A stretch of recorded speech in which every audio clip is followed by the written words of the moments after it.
lagi sama aku di channelnya Bunga Paramita Siregar. Dan di momen kali ini nih guys, kita bakal bawain pembahasan mengenai psikologi yang temanya mengenai pendekatan behaviorisme dalam psikologi klinis. Nah, sebelum kita masuk ke materi nih, aku bakal wakilin teman-teman aku untuk memperkenalkan diri. Dan kami dari kelompok 33333 yang beranggotakan ada aku, Amira Purnisafira, kemudian ada Bunga Paramita Siregar, ada Mega Nauli Wibowo, ada Saskia Serina, ada Gania Ilmi, ada Soraya Mayori, ada Abdul Aziz Muhaimin, ada Wahid Redo Syahputra, dan yang terakhir ada Iqbal Maulana Hasimban. So, buat yang lainnya jangan di skip ya, karena pembahasannya penting. Dan tonton sampai akhir. Makasih udah nonton, semoga dapat ilmu yang bermanfaat. Dah, selamat menonton. Materi yang pertama ada terapi perilaku. Nah, terapi perilaku ini didefinisikan sebagai aplikasi prinsip-prinsip belajar untuk penanggulangan perilaku yang maladaptif. Misalnya pada desensitisasi sistematis menurut pembiasaan klasik atau modeling yang dibangun berdasarkan pembelajaran yang observasional. Nah, orientasi terapis dalam terapi ini itu terletak pada keinginan untuk menangani keluhan klien itu dengan tepat dan melatih klien untuk mendapatkan keterampilan baru supaya klien bisa mengendalikan kehidupannya agar lebih efektif. Nah, ada beberapa jenis terapi perilaku yang banyak digunakan oleh orang-orang. Itu ada yang pertama relaksasi, terus ada desensitisasi sistematis, kemudian pembiasaan operan, modeling, pelatihan asersi, pelatihan aversif, dan yang terakhir adalah biofeedback. Yang pertama yaitu relaksasi. Jadi banyak yang berpendapat bahwa relaksasi ini bukan terapi yang spesifik, karena banyak sekali terapi yang menggunakan latihan relaksasi ini sebagai pengantar. Kenapa? Jadi ketika seseorang itu melakukan kegiatan, seandainya dia melakukan dalam kondisi yang tenang, dalam kondisi yang rileks, maka hasil dan prosesnya pun akan berjalan lebih optimal. Relaksasi merupakan upaya untuk mengendurkan ketegangan yang pertama pada jasmania. Nah, nanti yang pada akhirnya akan mengendurkan ketegangan jiwa. Caranya bisa dengan mengatur pernafasan. Jadi nafasnya itu diatur atau yang bersifat dengan otot. Dengan adanya keteraturan dalam bernafas ini, itu akan menyebabkan sikap badan dan mental menjadi lebih rileks. Selain pernapasan dan otot tadi, pelemasan juga dapat dilakukan dengan pelemasan pikiran, yaitu dengan membayangkan situasi yang nyaman, tidak mengganggu atau tidak memikirkan hal-hal yang berat. Contohnya itu seperti kita membayangkan diri kita berada di pantai atau berada di pegunungan atau tempat-tempat mana saja yang membuat diri kita nyaman, membuat diri kita tenang dan rileks. Selanjutnya, desensitasi sistematis. Prosedur teknik penanganan ini umumnya dilandasi oleh kontra pembiasaan belajar atau yang sering disebut dengan counter conditioning, terutama dalam rangka penanganan dalam kecemasan dan kadang-kadang juga ketakutan. Jenis teknik ini akan lebih baik kalau alasan yang menyebabkan takut itu jelas dan misalnya takut pada sesuatu benda atau yang sering kita sebut dengan fobia, ataupun takut dengan berhadapan dengan orang banyak dengan alasan yang tidak jelas ataupun irasional. Tata laksana teknik ini yaitu dengan dimulai dengan desensitasi, yang artinya adalah dengan membuat seseorang mengurangi sensitifnya terhadap objek yang ditakutinya, dan sistematis yaitu dengan cara yang bertahap. Contohnya itu, seorang klien takut terhadap ular. Jadi penanganan yang kita berikan itu adalah dengan menempatkan objek ataupun gambar ular yang kecil jauh dari klien. Jadi kita akan melihat reaksi klien. Apakah tingkat kecemasannya itu berkurang dengan objek yang kita jauhkan? Jika berkurang, maka teknik tersebut akan kita lakukan dengan cara bertahap dengan meningkatkan kedekatan gambar objek tersebut kepada klien sehingga tingkat kecemasannya terus berkurang. Nah, ketika kecemasan ataupun ketakutannya berkurang, maka kita akan mengganti gambar tersebut dengan ular. Semisal yang tadi kita berikan adalah gambar ular yang kecil, jadi kita akan mengganti dengan gambar ular yang besar dan penanganan tersebut berhasil. Terdapat dua hal yang harus kita perhatikan dalam teknik penanganan desensitasi sistematis, yaitu yang pertama, membuat program penanganan antara terapis dan klien. Kedua, menentukan objek apa yang ditakuti oleh klien. Nah, terkadang ada seseorang yang mengalami ketakutan terhadap singa liar. Ketakutan terhadap singa liar itu merupakan hal yang wajar. Semua orang mungkin merasa takut terhadap singa liar. Ataupun seperti banyak wanita mungkin yang takut terhadap kecoa. Mungkin bukan wanita saja, terkadang lelaki. Nah, itu merupakan hal yang wajar. Tetapi jika ketakutannya itu berlebihan, maka kita akan mengarahkan itu kepada fobia. Tapi teknik mengukur kefobiaan seseorang itu merupakan tergantung pada ilmu pengetahuan dan pemahaman umum. Pembiasaan operan. Pembiasaan operan berlandaskan aplikasi prinsip penguatan negatif dan positif atau disebut juga negative and positive reinforcement, pembedaan atau discrimination atau penyamaan yang disebut juga generalization. Penguatan adalah upaya agar apa yang telah dicapai dapat dipertahankan atau bahkan ditingkatkan. Bisa juga sebaliknya menjadi dilemahkan bila kebiasaan yang sudah terbentuk ingin dihilangkan. Penguatan negatif dilakukan apabila terdapat tingkah laku yang tidak diharapkan, misalnya gejala gagap. Operan merupakan inisiatif klien, dalam arti ia memilih apa yang sebaiknya dilakukan berdasarkan opsi yang telah disediakan. Pelatihan diskriminasi dan generalisasi terprogram, dicontohkan melalui pendekatan perilaku terhadap manajemen stres dan kesehatan. Pertama, klien dilatih membedakan ketegangan dan relaksasi yang berarti reaksi badan dan perilaku kognitifnya. Diskriminasi bisa dilakukan dengan pelaksanaan peran penuh stres dan situasi rileks atau dengan monitoring diri atas stresnya selama seminggu. Sedangkan relaksasi dalam pelatihan relaksasi otot progresif. Jadi di sini tuh saya akan menjelaskan tentang pelatihan asersi. Nah, pelatihan ini tuh banyak dikembangkan dan digunakan sama orang-orang karena pelatihan itu dapat membangun kerjasama dan berhubungan dengan orang lain itu memerlukan kemampuan asertif.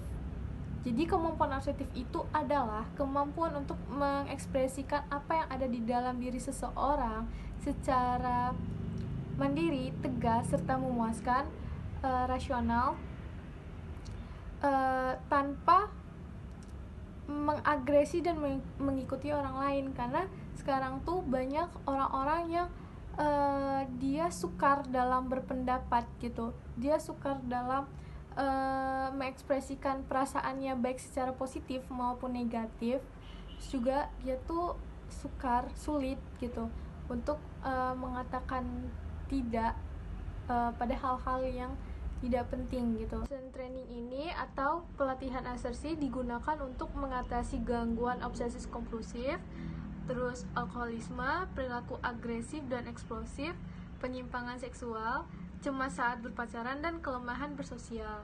Nah, jadi pelaksanaan assertion training ini melibatkan teknik-teknik keperilakuan dengan cara shaping yang biasa dikenal dengan the method of successive approximations. Nah, shaping ini tuh untuk membentuk perilaku yang diinginkan. Perilaku yang diinginkan di sini tuh perilaku asersif. Jadi ada beberapa caranya. Yang pertama dengan keterampilan desensitasi atau desensitasinya ini itu menenangkan klien dari ketegangan yang dialaminya. Jadi si terapis meminta si klien untuk mengurutkan perilaku si klien secara bertingkat dari perilaku yang sedikit nilai asersifnya sampai yang dinilai sangat asersif. Nah, yang kedua tuh ada ada cara secara modeling gitu. Jadi si klien itu mencontoh perilaku yang asersif yang efektif gitu. Terus yang ketiga tuh dengan cara latihan berperilaku. Nah, di sini tuh si klien berlatih melakukan tindakan dalam situasi yang tidak mengancam. Terus yang keempat itu ada coaching. Nah, di sini tuh si terapis melatih klien untuk melakukan tindakan-tindakan asertif. Terus yang kelima itu ada umpan balik atau feedback.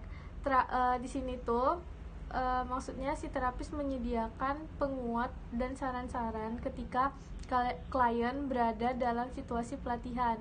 Nah, yang keenam itu dengan cara pemberian instruksi yang detail mengenai perilaku asertif secara langsung. Bisa juga sih menggunakan video tab.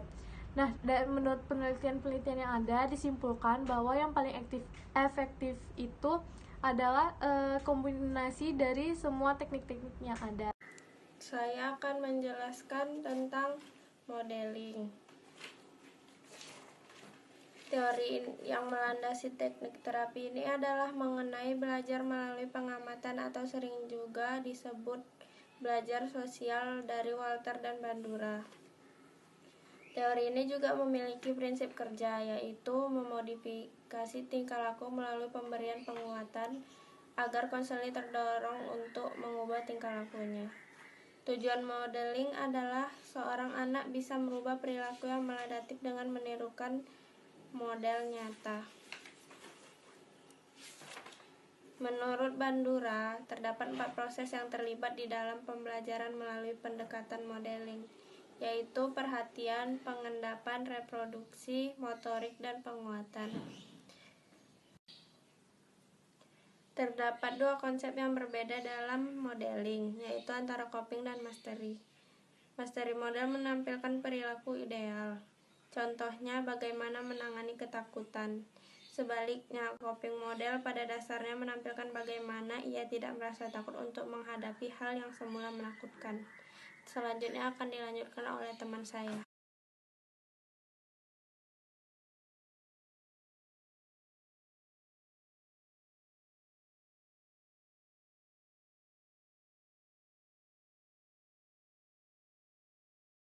Selanjutnya ada terapi biofeedback. Apa itu terapi biofeedback? Yang pertama, pengertian dari terapi biofeedback adalah jenis terapi yang dilakukan untuk mengontrol beberapa fungsi tubuh. Contohnya denyut jantung, suhu tubuh, dan tekanan darah. Fungsi tubuh tersebut normalnya diatur oleh sistem saraf secara tidak sadar dan berubah sebagai respon terhadap berbagai keadaan pada tubuh. Misalnya ketika pasien merasa cemas, gembira, atau sedang berolahraga. Dalam terapi biofeedback, tubuh pasien akan dihubungkan dengan sensor listrik yang berperan memperoleh informasi tentang fungsi tubuh pasien. Terapis kemudian membantu pasien dalam melakukan latihan relaksasi untuk mengendalikan fungsi-fungsi tubuh tersebut dan membuatnya kembali normal. Yang kedua, kenapa terapi biofeedback ini perlu dilakukan? Terapi biofeedback dapat dilakukan untuk membantu pasien dalam memegang kendali terhadap berbagai fungsi tubuhnya. Contohnya denyut jantung, pernapasan, pengeluaran keringat, tekanan darah, ketegangan otot, bahkan gelombang otak, dan lain-lain. Ketika pasien dapat mengendalikan fungsi-fungsi tubuh tersebut, berbagai kondisi medis baik fisik maupun mental dapat diatasi. Selanjutnya, siapa yang membutuhkan terapi biofeedback? Terapi biofeedback bisa digunakan untuk menangani kondisi-kondisi medis sebagai berikut. Yang pertama ada nyeri kronis, yang kedua ada gangguan pada sendi rahang, yang ketiga ada tekanan darah atau hipertensi, yang keempat ada masalah pencernaan seperti sembelit, yang kelima ada epilepsi, yang keenam ada ketergantungan alkohol atau obat-obatan, Yang selanjutnya ada kelumpuhan dan gangguan gerak lainnya. Seberapa sering Anda harus menjalani terapi biofeedback? Satu sesi terapi biofeedback biasanya berlangsung selama 30 menit hingga 1 jam. Durasi dan jumlah sesi yang diperlukan akan tergantung pada berbagai faktor seperti respon pasien terhadap terapi, kondisi medis pasien, dan target pengobatan terapi. Terapi ini umumnya dilakukan sebanyak 4-6 sesi.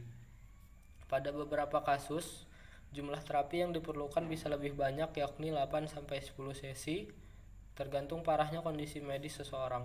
Tidak ada persiapan khusus yang perlu dilakukan sebelum melakukan teori biofeedback. Pasien hanya dituntut untuk sehat dan ingin menyembuhkan penyakitnya. Yang selanjutnya, beberapa jenis terapi biofeedback yang umum dilakukan ada 6. Yang pertama, biofeedback dengan elektromiogram atau EMG untuk mengukur aktivasi dan ketegangan otot. Yang kedua, ada neurobiofeedback dengan elektroencephalografi atau EEG untuk mengukur gelombang otak. Yang ketiga, ada biofeedback termal untuk mengukur suhu tubuh. Yang keempat, ada biofeedback dengan aktivitas elektrodermal atau EDA untuk mengukur pengeluaran keringat. Yang kelima, ada biofeedback dengan mengukur variasi denyut jantung. Yang keenam dan yang terakhir adalah bagaimana prosedur terapi biofeedback dilakukan. Prosedurnya, pada sesi terapi biofeedback, elektroda atau sensor listrik akan dipasang pada kulit pasien. Elektroda ini akan mengirim sinyal ke monitor dan menampilkan suara gambar atau cahaya yang menandakan denyut jantung, pernapasan, tekanan darah, suhu tubuh, keringat, atau aktivitas otot pasien dalam keadaan stres atau kondisi medis tertentu. Fungsi-fungsi tubuh tersebut akan mengalami perubahan. Misalnya otot yang menegang, denyut jantung dan tekanan darah yang meningkat, laju pernapasan yang semakin cepat, dan pasien yang mulai berkeringat. Respon tubuh pasien akan tampak pada monitor. Ketika pasien mencoba untuk menghentikan respon ini, hasilnya juga akan tampak pada monitor terapis. Pada monitor, seperti apa hasil dari terapi biofeedback. Jika terapi biofeedback berhasil, pasien dapat mengendalikan gejala yang disebabkan oleh kondisi medis atau mengurangi jumlah pengobatan yang dikonsumsi seiring waktu. Pasien bisa melakukan teknik biofeedback secara mandiri. Perlu diingat bahwa pasien tidak boleh menghentikan konsumsi obat-obatan tanpa berkonsultasi dengan dokter terlebih dahulu. Apa saja risiko dari terapi biofeedback?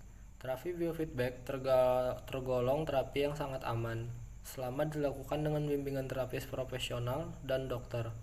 Terapi ini juga merupakan langkah penanganan tambahan dan bukan sebagai pengobatan medis yang utama. Selain itu, terapi biofeedback pun tidak dapat dilakukan bagi pasien dengan kondisi medis tertentu, misalnya aritmia atau gangguan pada irama jantung atau kelainan kulit, dan lain-lain. Pastikan Anda berdiskusi dahulu dengan dokter bila memiliki kondisi-kondisi medis tersebut. Jangan sampai terapi biofeedback yang bertujuan membantu Anda malah berbaik merugikan kesehatan Anda.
Selanjutnya ada terapi kognitif keperilakuan, di mana sekarang ini ada kolaborasi antara terapi perilaku dengan terapi kognitif. Salah satu contoh terapi perilaku adalah terapi perilaku non-resep atau non-preskriptif terapis, dan contoh dari terapi kognitif adalah rasional emotif terapis dan terapi kognitif dari Beck yang biasanya digunakan untuk menangani kasus depresi. Selanjutnya, saya sendiri akan menjelaskan secara lebih mendalam tentang rasional emotif terapis atau yang disingkat dengan RET. RET menurut W.S. Winkel merupakan cara konseling yang menekankan kebersamaan dan interaksi antara berpikir dengan akal sehat, berperasaan, berperilaku, serta W.S. Winkel menekankan bahwa suatu perubahan yang mendalam dalam cara berpikir seseorang dapat menghasilkan perubahan yang berarti dalam cara berperilaku dan berperasaan seseorang. Baiklah, sebelum masuk ke pembahasan lebih mendalam tentang rasional emotif terapi ini, saya akan menjelaskan terlebih dahulu apa sih tujuan utama dari terapi ini. Nah, rasional emotif terapi ini adalah terapi yang bertujuan untuk membantu seorang individu menghilangkan rasa takut, kecemasan, kekhawatiran, dan perasaan tidak nyaman yang dirasakan di dalam dirinya. Nah, apabila perasaan-perasaan tidak nyaman yang dirasakan individu hilang, maka dia akan mencapai perasaan bahagia. Ketika dia bisa mencapai perasaan bahagia, maka hal tersebut dapat membantunya untuk mengaktualisasikan dirinya ke lingkungan sekitarnya. Selanjutnya ada pandangan dari Albert Ellis tentang hakikat manusia dalam rasional emotif terapis. Yang pertama adalah manusia itu dipandang sebagai makhluk yang rasional dan tidak rasional atau irasional. Jadi pada hakikatnya manusia itu memiliki kecenderungan untuk berpikir secara rasional, dan di sisi lain manusia juga memiliki kecenderungan untuk berpikir secara irasional. Kedua kecenderungan yang dimiliki manusia ini akan tampak melalui tingkah lakunya secara nyata.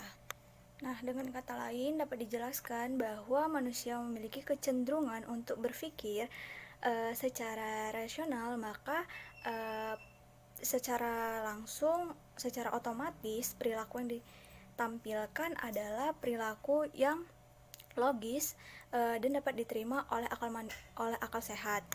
Sebaliknya, orang yang memiliki kecenderungan untuk berpikir secara tidak rasional atau irasional, maka tingkah lakunya secara otomatis adalah tingkah laku yang tidak logis dan tidak dapat diterima oleh akal sehat. Orang yang berpikir secara rasional dan tingkah lakunya logis ini dapat pula disebut sebagai manusia yang sehat. Dan orang yang memiliki perilaku atau pemikiran yang tidak rasional dan tidak logis, maka dapat dikatakan sebagai manusia yang tidak sehat. Nah, pola berpikir yang tidak rasional dan perilaku yang tidak logis itu menurut Ellis dapat menjadi penyebab seseorang mengalami gangguan emosional. Hakikat yang kedua tentang manusia adalah di mana pikiran, perasaan, dan tindakan manusia adalah hal-hal yang tidak dapat dipisahkan satu dengan yang lainnya. Artinya adalah perasaan seseorang itu pasti selalu melibatkan pikiran dan perilakunya, atau perilaku seseorang itu pasti melibatkan pikiran dan perasaannya. Misalnya apabila seseorang memiliki perasaan terhadap sesuatu, maka dia akan memikirkan tentang sesuatu itu dan bertindak sesuai dengan apa yang dirasakan dan yang dipikirkannya. Kemudian poin yang ketiga mengenai hakikatnya manusia adalah di mana manusia memiliki keunikan dan memiliki potensi untuk memahami Nah, seperti yang udah dijelasin sama teman aku sebelumnya, bahwa inti dari rasional emotif terapi itu sendiri merupakan teknik yang digunakan untuk menghilangkan cara berpikir yang tidak logis yang dapat menimbulkan gangguan emosional. Dan kali ini saya akan mencoba menjelaskan beberapa teknik konseling yang digunakan dalam RIT. Yang pertama itu ada teknik pengajaran, di mana di dalam teknik pengajaran konselor itu memiliki peranan yang lebih aktif daripada klien. Maka dari itu, di teknik ini, konselor memiliki keleluasan untuk berbicara serta menunjukkan sesuatu kepada klien, terutama menunjukkan bagaimana ketidaklogisan berpikir itu tadi secara langsung mempengaruhi dan menimbulkan gangguan emosional kepada klien. Yang kedua ada teknik konfrontasi, di mana di dalam teknik konfrontasi ini, konselor menyerang ketidaklogisan berpikir kliennya itu tadi dan membawa klien ke arah berpikir logis empiris. Kemudian yang ketiga, ada yang namanya teknik persuasif, di mana teknik persuasif itu konselor berusaha meyakinkan klien untuk mengubah pandangannya, karena pandangan yang ia kemukakan itu tidak benar. Di sini konselor langsung mencoba meyakinkan dan mengemukakan berbagai argumentasi untuk menunjukkan apa yang dianggap oleh klien benar tidak bisa diterima atau tidak benar. Kemudian teknik yang terakhir ada teknik pemberian tugas, di mana dalam teknik ini konselor menugaskan klien untuk mencoba melakukan tindakan tertentu dalam situasi nyata. Teknik ini bisa dilakukan dengan menugaskan kepada klien untuk bergaul kepada anggota masyarakat kalau mereka merasa dikucilkan dalam pergaulan, membaca buku untuk memperbaiki kekeliruan cara berpikirnya. Nah, jadi di sini aku mau ngelanjutin penjelasan dari teman-teman aku sebelumnya yang udah ngejelasin mengenai beberapa terapi yang biasa dilakukan dengan pendekatan behaviorisme. Salah satu yang mau aku bawain itu namanya ada terapi perilaku, yaitu non-prescriptive behavioral therapist yang pertama kali dicetuskan oleh Rosen tahun 1979. Dan terapi ini biasa dikenal dengan terapi perilaku tanpa resep. Maksudnya apa sih? Maksudnya, fokus dari penyelesaian masalah individu itu secara keseluruhan diserahkan kembali kepada individu sendiri tanpa bantuan dari profesional. Jadi individu punya kontrol penuh atas penyelesaian masalahnya dan kontrol dirinya untuk menyelesaikan masalah dan bangkit dari masalah yang ia miliki atau hadapi berdasarkan pengalaman yang ia miliki ataupun ilmu kognitif yang ia punya selama hidupnya. Dan aspek-aspek yang biasa dibahas dalam terapi ini itu misalnya kayak masalah kesukaran seksual, salah satunya itu impoten, dan bisa juga berbagai penyakit fisik, organis, neurologis lainnya. Dari mana sih mereka mendapatkan ilmu ataupun pengalaman yang didapatkan? Bisa juga dari sosial media ataupun media massa. Media massa bisa berupa buku, majalah, radio, ataupun televisi. Karena sosial media dan media massa ini sekarang banyak banget ngebahas mengenai psikologi atau mental health gitu kan. Ya walaupun ada beberapa dari sumber yang terpercaya dan beberapa dari sumber yang gak terpercaya. Jadi balik lagi ke individu itu sendiri. Kita sebagai anak milenial nih harusnya bisa memilah-milah informasi yang kita dapatkan, mana sih yang dari sumber terpercaya, mana sih yang enggak. Kemudian kalau misalnya emang kita mau merasa masih bisa menyelesaikan masalah kita sendiri, ya udah kita cari sumber yang terpercaya. Nah, ini salah satu bentuk terapi dari non-prescriptive behavioral, jadi menyelesaikan masalahnya sendiri berdasarkan pengalaman yang ia miliki tanpa bantuan dari profesional. Sekian penjelasan dari saya, terima kasih. Kognitif Aaron Beck. Nah, Aaron Beck ini dikenal sebagai bapak dari terapi psikologi. Terus Aaron Beck ini juga mengembangkan terapi kognitif itu dengan suatu pemikiran bahwa pengalaman-pengalaman yang dialami oleh seorang individu itu menghasilkan sebuah kognisi atau pemikiran-pemikiran. Teori kognitif dari Aaron Beck ini juga dia lebih fokus ke depresi. Nah, dalam setiap penelitian itu kan, si Aaron Beck ini berusaha untuk mendefinisikan unsur kognitif yang mana dapat membantu seorang individu itu menemukan suatu gangguan. Nah, setelahnya itu dikembangkan lagi dan diuji lagi dengan langkah-langkah yang sistematis untuk memformulasikan petunjuk arahan dalam terapi. Nah, jadi di teori kognitif dari si Beck ini ada yang namanya itu triad kognitif. Nah, Yang pertama itu pandangan negatif tentang diri sendiri. Contohnya itu kayak misalnya saya tidak mampu, saya tidak ingin, saya tidak berharga itu. Lalu yang kedua itu pandangan negatif tentang dunia. Nah, misalnya itu kan di dunia ini itu terlalu banyak menuntut. Hidup ini seperti pertarungan gitu. Lalu yang ketiga itu pandangan negatif tentang masa depan. Nah, contohnya itu dalam hidup itu kayak selalu ada penderitaan, nggak habis-habis. Terus kan kayak penderitaan itu kita alami sekarang dan juga kita alami di masa depan gitu. Dari 3 pemikiran tadi bisa membuat seseorang itu menjadi depresi. Nah, seorang yang depresi ini cenderung mengalami kegagalan pemrosesan informasi. Misalnya itu kan kayak membesar-besarkan masalah gitu. Terapi kognitif dari si Beck ini tuh berawal dari keyakinan bahwa dari apa yang dipikirkan itu kan bisa mempengaruhi apa yang kita rasakan. Terus cara kita berperilaku dan sikap kita terhadap lingkungan sekitar kita. Lalu itu ada juga beberapa penyimpangan kognitif yang dirumuskan oleh si Beck ini.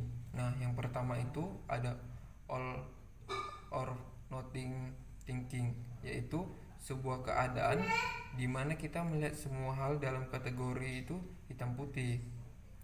Nah, di saat penampilan kita itu jauh dari kata sempurna, kita itu mutlak menyalahkan diri kita sendiri. Lalu itu yang kedua itu ada over generalization, yaitu di mana saat kita mengalami suatu peristiwa yang kurang baik, maka kita menganggap hal yang terjadi itu sebagai sebuah pola kesalahan yang tidak ada ujungnya. Lalu yang ketiga itu diskualifikasi of positif. Nah, itu kan suatu keadaan itu kayak dimana kita itu menolak suatu peristiwa positif dengan alasan kalau hal tersebut itu tidak berkesinambungan untuk beberapa alasan. Nah, lalu yang keempat itu ada emotional reaction, yaitu suatu keadaan di mana kita menganggap kalau emosi negatif kita itu merefleksikannya bagaimana segala sesuatu hal itu kan akan terjadi. Misalnya itu kayak apa yang kita rasakan itu karena itu pasti benar.